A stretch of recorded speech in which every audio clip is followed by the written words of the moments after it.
राष्ट्र सर्वप्रथम राष्ट्र सर्वप्रथम राष्ट्र सर्वप्रथम राष्ट्र सर्वप्रथम। जनपद लखनऊ में गुरु गोविंद सिंह जी के प्रकाश पर्व का आयोजन किया गया। इस अवसर पर मुख्यमंत्री योगी आदित्यनाथ भी कार्यक्रम में सम्मिलित हुए।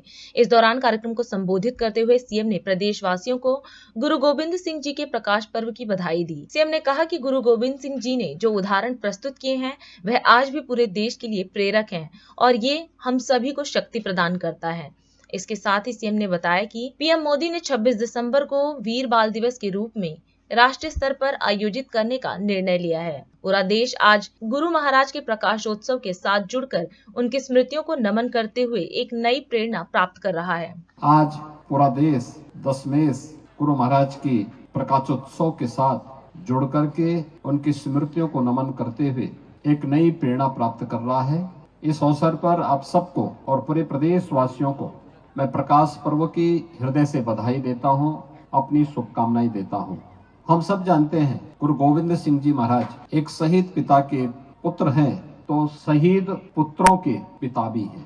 गुरु तेग बहादुर जी महाराज ने शहादत की जो एक श्रृंखला धर्म की स्थापना के लिए, सत्य और न्याय की स्थापना के लिए उस कालखंड में की थी, उसी परंपरा का आगे बढ़ाते हुए गुरु गोविंद सिंह जी महाराज ने अपने आप को समर्पित किया। याद करिए, चार पुत्र, साहबजादा अजीत सिंह, साहबजादा जुझार सिंह, साहबजादा जोरावर सिंह और साहबजादा फतेह सिंह, चार पुत्र धर्म के लिए, देश के लिए अपनी शहादत देते हैं। माता गुजरी इस शहादत की प्रत्यक्ष उदाहरण बनती है और तब भी गुरु गोविंद सिंह जी महाराज ने हमारे सामने जो उदाहरण प्रस्तुत किए वो आज भी हम सब के लिए उतना ही प्रेरक है, पूरे देश के लिए, पूरे समाज के लिए, हर सिख के लिए। हम लोग इस बात को मानते हैं खालसा पंथ की स्थापना ये मुगल साम्राज्य के अस्त का कारण बना, लेकिन इतिहास में यह देखने को बहुत कम मिलता है कि कई पीढ़ियां देश और धर्म के लिए अपने आप को बलिदान कर दे।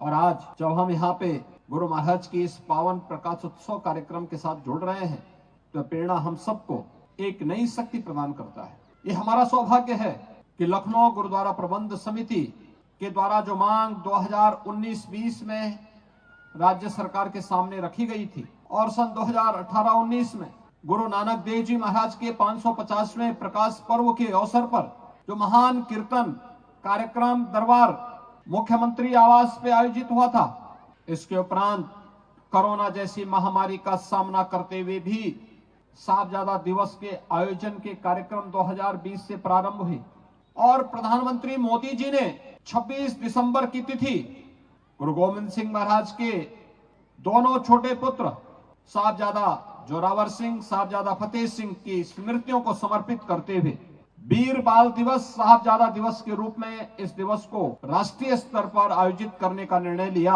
और आज हम सब इस पर्व के साथ जब जुड़ते हैं तो भारत के कोटि नौजवानों के लिए वह एक नई प्रेरणा होती है। 7 साल और 9 साल की उम्र क्या होती है, क्या उम्र होती है जब साहबजादा अजीत सिंह और जुझार सिंह युद्ध के मैदान में वीर गति को प्राप्त होते हैं।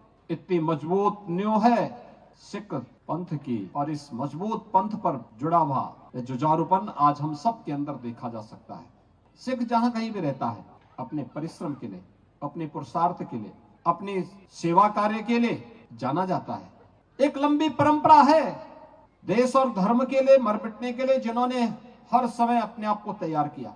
और गुरु गोविंद सिंह जी महाराज तो एक दिव्य महापुरुष थे।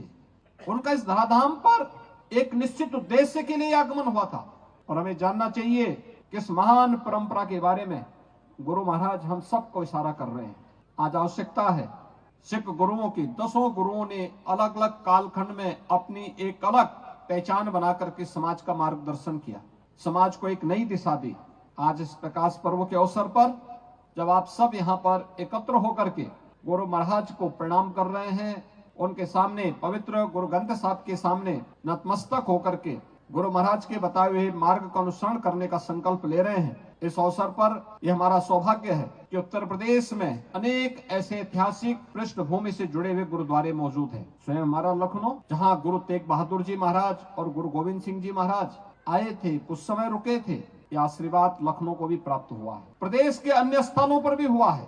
इन स्मृतियों को बनाए रखना है, इसको और आधुनिक स्वरूप देना है, इसको आगे बढ़ाने के लिए हम सबको मिलकर के कार्य करना है, क्योंकि वह आने वाली पीढ़ी के लिए एक नया मार्गदर्शन होगा। मैं इस बात के लिए लखनऊ गुरुद्वारा प्रबंध कमेटी को हृदय से धन्यवाद देता हूं कि अत्यंत सक्रिय भाव के साथ ये लोग कार्य करते हैं। मैं आपको एक बार फिर से आज के इस पावन पर्व पर हृदय से बधाई देता हूं, अपनी शुभकामनाएं देता हूं।